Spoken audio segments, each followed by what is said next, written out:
साथीहरु नमस्ते। तपाई कस्तो हुनुहुन्छ भने तपाई सन्चै होला। र आज हामी के गर्नुहुन्छ त इंग्लिश यो टेक्स्ट बुक यो पढेर हामीले के गर्न छ इंग्लिश सिक्ने छौ, बुझ्ने छौ, हैन, पढ्ने छौ। So let's begin. कम्प्रिहेन्सन के रहेको छ भने कम्प्रिहेन्सन COMPRE कम्प्रिहेन HEN हैन SION सन। हेर यति लामो वर्ड यो लङ वर्ड रहेको छ। यो लङ वर्डलाई प्रोनाउन्सिएसन गर्नको लागि हामीले ब्रेक डाउन यसलाई अलि के गर्नु तोड्नु पर्छ अलिअलि पार्ट हैन। त्यसलाई इंग्लिशमा हामी सिलेबल भनिन्छ। कम्प्रिहेन्सन सिन्टेक्स रहेको छ युनिट 1 मा रहेको छ हैन। Making plans and expressing intentions. Making plans and expressing intentions हैन। यहाँ प्लान्स भनेको थाहै छ प्लान्स हैन। इन्टेन्सन्स भनेको इरादा हुन्छ। अ डे अफ को अर्थ हुन्छ एक दिनको बिदा। One day's leave or holiday एक दिनको बिदालाई हामीले के भन्छौं a day off. Read the following text and do the activities that ensue. यो तल दिएको जुन टेक्स्ट रहेको छ यसलाई पढ्ने र जुन एक्टिभिटीज भन्न सोधेको छ त्यो गर्ने। Luniva, Preeti, Lakshmikant and Rafi are young badminton players. They are in a closed camp practicing for a tournament. यो लुनिभा, प्रीति, लक्ष्मीकान्त, रफी के रहेको छ भने यङ। यो सबै के रहेको छ यो यङ ब्याडमिन्टन प्लेयर्स रहेको छ। They are in close camp उनीहरू के रहेको छ नजिकको एउटा क्याम्पमा रहेको छ। के को लागि फर अ टुर्नामेन्टको लागि प्र्याक्टिस गर्नको लागि हैन। उनीहरुको टुर्नामेन्ट भइरहेको छ र उनीहरुले प्र्याक्टिसको लागि हैन अभ्यासको लागि उनीहरु एउटा नजिकको क्याम्पमा रहेको छ। But today they are free आज उनीहरु के रहेको छ फ्री रहेका छ भनेको फुर्सद रहेका छन्। दे आर टुगेदर उनीहरु साथ एकै साथमा छन् हैन सँगसँगै छन्। And making plans for today र आजको लागि के बनाइरहेको छ योजना बनाउँदै छन् उनीहरु। Read and note what plan each one of them has। लुनिभाले अब के भन्छ thank God for the rest. अब प्रत्येक दिन जो प्र्याक्टिस गर्दा गर्दै उनीहरुले अब एक दिन रेस्ट पाएको छ त्यसले भन्छ धन्यवाद ईश्वर हैन फर द रेस्टको लागि आरामको लागि। आई थिंक भनेको के हुन्छ मलाई लाग्छ। आई थिंक भनेको हुन्छ मलाई लाग्छ। I will visit my mother today आज म आफ्नो आमालाई भेट्ने छु।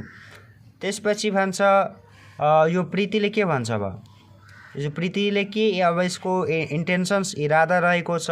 अब यसले के प्लान बनाउँछ कि परह्याप्स आई विल गो शपिङ। परह्याप्स भनेको हुन्छ सायद। आई विल गो शपिङ म शपिङ गर्न जाने छु किनमेल गर्न जाने छु कुनै सामानहरु किन्न जाने छु। I need to buy some clothes. I need to यसको अर्थ हुन्छ आवश्यक हुनु कुनै चीज आवश्यक हुन्छ भने आई नीड टु। जस्तै I need to drink water मलाई पानी पिउन आवश्यक रहेको छ जरुरी हैन। I need to read books. I need to learn English मलाई इंग्लिश सिक्न आवश्यक रहेको छ। यसमा पनि रहेको छ I need to buy some clothes मलाई केही लुगा हैन किन्न आवश्यक रहेको छ। त्यसपछि यहाँ लक्ष्मीकान्तले के भन्छ I don't think I will go anywhere. अब यहाँ यो सबैले यो दुवैले केही न केही कतै जाने यो प्लान गरिरहेको छ। तर यो लक्ष्मीकान्तले भन्छ कि आई डोन्ट थिंक मलाई लाग्दैन म कतै जाने छु। आई विल गो एनीवेयर हैन म कतै जाने छु। I will sleep for the whole day म दिनभरि के गर्ने छु सुत्ने छु। I will sleep for the whole day म दिनभरि सुत्ने छु।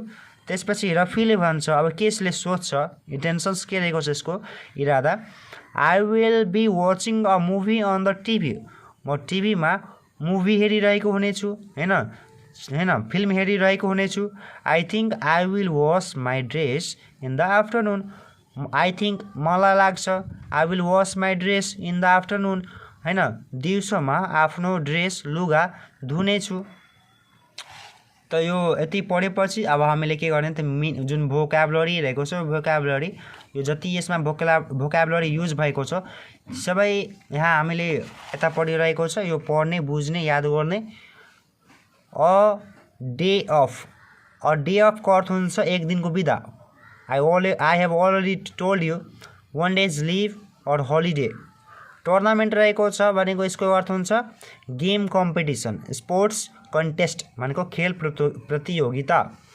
भिजिट भनेको के हुन्छ भेट्नु हुन्छ हैन, कुनै कसैलाई अथवा कुनै चिज हेर्नको लागि जानु भनेको त्यो भिजिट गर्नु हो हैन। तपाईँ कुनै ठाउँ हेर्नको लागि जानुहुन्छ भने त्यो भिजिट हो। या कसैलाई भेट्न जानुहुन्छ या आउनुहुन्छ त्यो भिजिट हो, भर्ब रहेको छ। त्यसपछि कोच भनेको ट्रेनर, जसले यहाँ ट्रेन गर्ने गर्छ त्यो ट्रेनर हैन, कोच भनिन्छ प्रशिक्षक नेपालीमा। र एन्टोनियम, यसको एन्टीको अर्थ हुन्छ एन्टोनियम, यसको अर्थ ट्रेनी। यो ट्रेनी भनेको जसले ट्रेनिङ लिने गर्छ त्यसलाई भन्छ ट्रेनी। इन्टेन्डको अर्थ हुन्छ इच्छा गर्नु भनेको चाहनु, विश अर डिजायर गर्नु हुन्छ हैन। थ्रु आउट द डे भनेको हुन्छ दिनभरि। यहाँ थ्रु आउट द डे भनेको दिनभरि, द होल डे, जस्तै इक्जाम हैन।